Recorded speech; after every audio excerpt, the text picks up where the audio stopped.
OK. Cette section-ci, la section C01.3, euh, c'est les langages et la façon de programmer les systèmes industriels. Habituellement, de plus en plus, on est en réseau, là, mais pour la programmation, mais il y a encore, souvent, il y a encore la façon avec une clé USB et une procédure à suivre pour envoyer le programme par une clé USB. Euh, National Instruments ne fonctionne pas nécessairement comme ça, quoique il y a bien des systèmes qui sont branchés de façon USB. Tu branches ton truc USB puis tu communiques avec la View directement par un projet. Euh, Puis c'est une façon qui est plus facile quand tu passes direct que quand tu passes par un réseau qui peut avoir des problèmes réseau, des mauvaises configs réseau et tout ça. C'est sûr qu'en réseau, quand ça marche, c'est le fun. Quand ça marche pas, c'est autre chose. Fait que c'est pour ça qu'il y a encore d'autres moyens que juste par réseau pour envoyer le programme dans un automate ou dans un système industriel. L'autre chose que je voulais voir avec vous, c'est les différents langages qui existent pour programmer. Vous allez au moins en avoir entendu parler. Il y a la norme CEI 61-131 qui normalise justement certains langages de programmation d'automates. Il y a le langage à contact, le ladder. Le langage à contact, il est normalisé aujourd'hui. Vous allez avoir des choses qui vont pouvoir être transportées d'une famille de tomates à une autre, et d'une compagnie à une autre aussi. Euh, mais nous, ce qu'on on va voir à peu près 2 heures de ça, puis on va voir comment ça se code.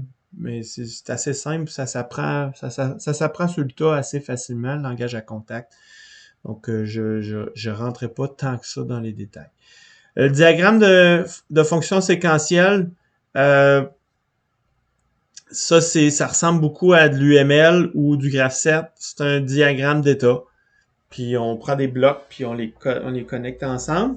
Donc ça aussi, ça s'apprend quand même en lisant la documentation du logiciel. Vous êtes capable d'apprendre si jamais vous en avez besoin, mais j'avoue que je vous l'ai déjà dit, hein, j'ai une personne qui a fait du ladder dans sa vie. Le reste, puis qui a fait du texte structuré aussi dans son travail, qui en fait encore. Euh, puis c'est le seul en 11 ans. Fait que c'est pas quelque chose que ça vaut la peine que je passe trop de temps là-dessus. Là. Vous allez apprendre sur le tas. Le schéma bloc fonctionnel, donc c'est un autre langage qui ressemble, c'est des blocs qu'on branche. Ça ressemble beaucoup à du LabVIEW. Même chose pour les diagrammes de fonction continue, c'est juste la façon de connecter les blocs qui est différent. Le texte ou littéral structuré, en anglais c'est text. La misère. Donc, ST. Puis la liste d'instructions, ça ressemble à de l'assembleur et plus personne qui code dans la liste d'instructions, surtout que ça change en fonction en tout cas. Le texte ou littéral structuré de plus en plus utilisé. Donc, je vous ai mis d'ailleurs un lien un petit peu plus haut là, dans les notes là-dessus.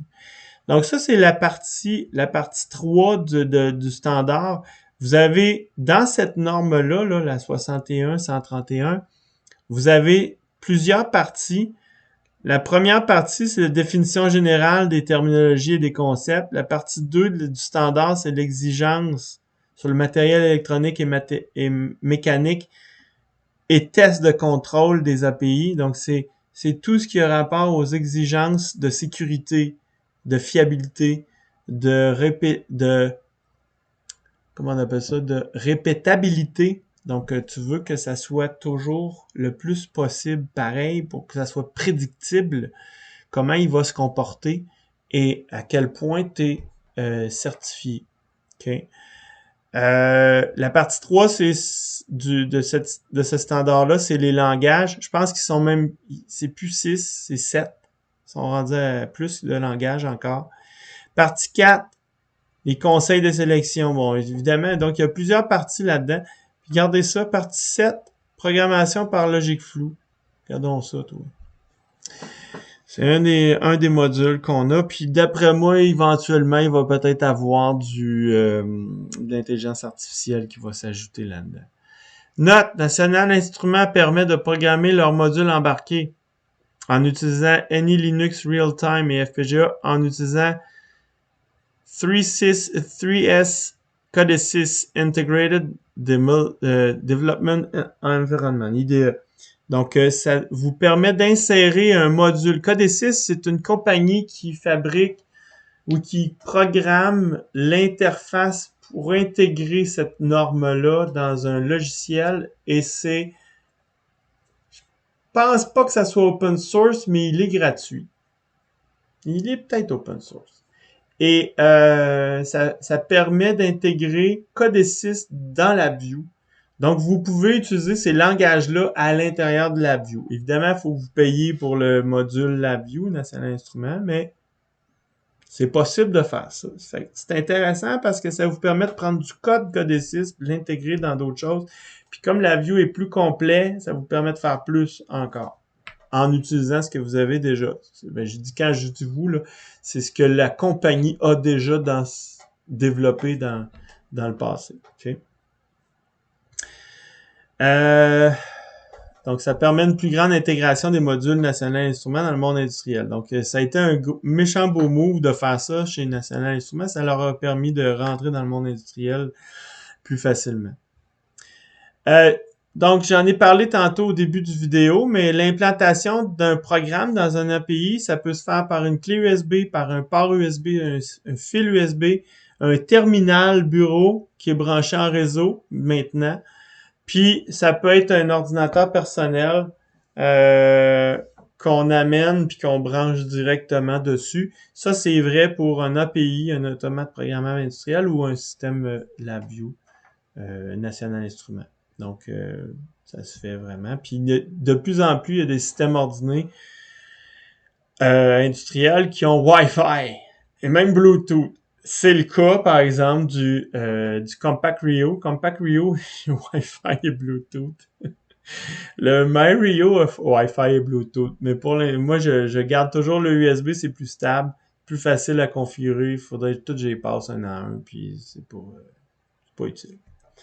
Donc, voilà.